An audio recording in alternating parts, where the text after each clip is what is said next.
నటుడు పోసాని కృష్ణమురళిని సిఐడి అధికారులు గుంటూరు కోర్టులో హాజరుపరిచారు.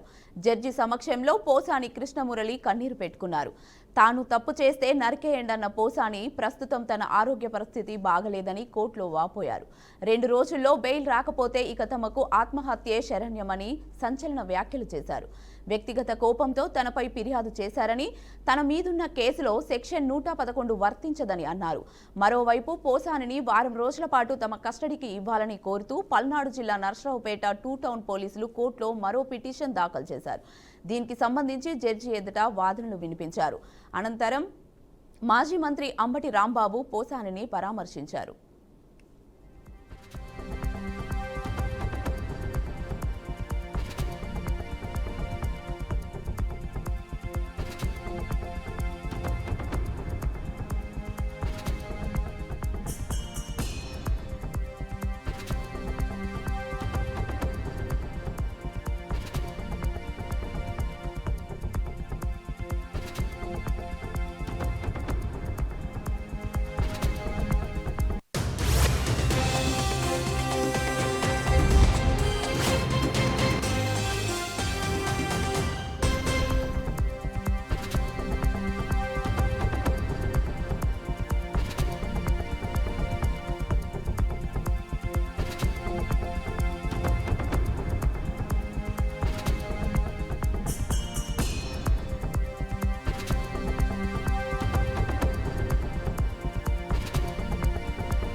నటుడు పోసాని కృష్ణమురళిని సిఐడి అధికారులు గుంటూరు కోర్టులో హాజరుపరిచారు.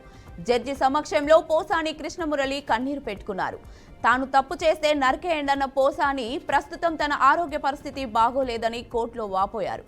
2 రోజుల్లో బెయిల్ రాకపోతే ఇక తనకు ఆత్మహత్యే శరణ్యమని సంచలన వ్యాఖ్యలు చేశారు. వ్యక్తిగత కోపంతో తనపై ఫిర్యాదులు చేశారని, తన మీదున్న కేసులో సెక్షన్ 111 వర్తించదని అన్నారు. మరోవైపు పోసానిని వారం రోజుల పాటు తమ కస్టడీకి ఇవ్వాలని కోరుతూ పల్నాడు జిల్లా నర్సరావుపేట 2 టౌన్ పోలీసులు కోర్టులో మరో పిటిషన్ దాఖలు చేశారు. దీనికి సంబంధించి జడ్జి ఎదుట వాదనలు వినిపించారు. అనంతరం మాజీ మంత్రి అంబటి రాంబాబు పోసానిని పరామర్శించారు. ఇక ఇదే అంశంపై మరింత సమాచారాన్ని మా ప్రతినిధి వాసుబాబు అందిస్తారు. చెప్పండి వాసుబాబు.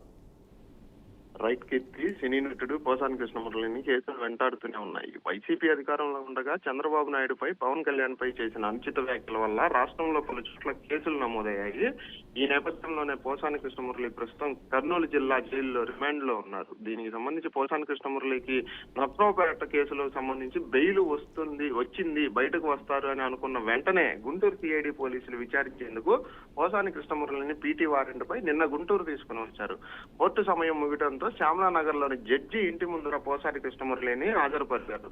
పోసాని కృష్ణమురళి తరపు న్యాయవాదులు ఆయన పొన్నవోలు సుధాకర్ రెడ్డి వ్యక్తిగత కోపంతోనే పోసాని కృష్ణమురళిని రాష్ట్రమంతా తిప్పుతున్నారని, 111 సెక్షన్ ను దుర్వినియోగం చేస్తున్నారని జడ్జి ముందర వాదనలు వినిపించారు. తర్వాత పోసాని కృష్ణమురళి కూడా నా ఆరోగ్య పరిస్థితి బాలేదని, నాకు 2 ఆపరేషన్లు చేసి స్టంట్లు వేశారని జడ్జికి చెప్పినట్లుగా తెలుస్తుంది. 2 రోజుల్లో బెయిల్ కనుక రాకపోతే ఆత్మహత్య చరణమని జడ్జి ముందర తన లాయర్లతో పోసాని కృష్ణమురళి అన్నారు. విచారణ ముగిసిన తర్వాత ప్రస్తుతానికి సిఐడి కేసుకు సంబంధించి పోసాని కృష్ణమురళిని 193, 353, 61A అను పలు సెక్షన్ల కింద మరో 14 రోజుల రిమాండ్ ను పూజిస్తూ గుంటూరు జడ్జి అయితే తీర్పునైతే ఇవ్వడం జరిగింది. ఈ నేపథ్యంలోనే గుంటూరు జిల్లా మురళిని సిఐడి పోలీసులు జిల్లా జైలుకి అయితే తరలించారు. Keerthi. Right, thank you Vasubabu.